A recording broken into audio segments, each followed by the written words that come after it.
Mr. Cerisi, do you have any comment about the outcome of this? No, thank you. No comment. How are you feeling?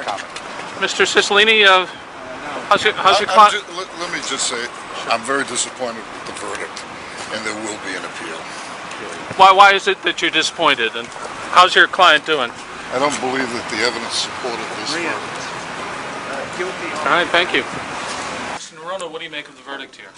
The message I think we take from today is that no matter what your role is in public corruption, whether you're the bagman, the middleman, the lawyer who helps get it done, or the public official, his or herself, this office will aggressively prosecute those people.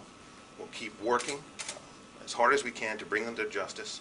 In this particular investigation, I want to make very clear, it's not over. I've never said it was over. It's not over. We're going to keep working until we accomplish what we set out to do, which is to bring to justice everyone who's been involved in this scenario. And yet people like Paul Caranci are often ostracized for coming forward and cooperating with authorities.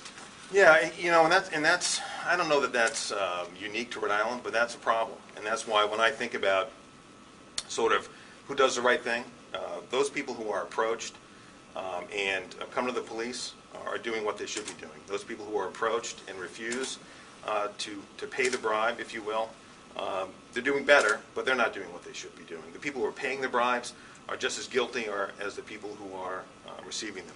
People like Mr. Caranci, who have done nothing wrong, all they do is when they see something that's wrong, decide to do something about it, are the people we should applaud in this state, not criticize. Mr. Cerisi was not caught on photos or video shown in the court here, and yet the jury convicted him. What was the most persuasive evidence, do you think? Well, you can ask the trial team, but let me just make this point.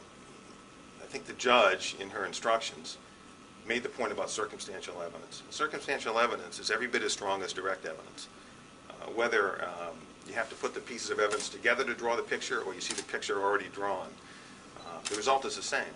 Mr. Cerisi was involved in this corruption. He was held accountable today by the jury, who I also thank. The right result, in my judgment, was obtained. Now, this investigation is not over. You know, as we have said from the beginning, that we will continue to investigate this case as far as we can and as hard as we can until we have determined that everyone that we can bring to justice is brought to justice.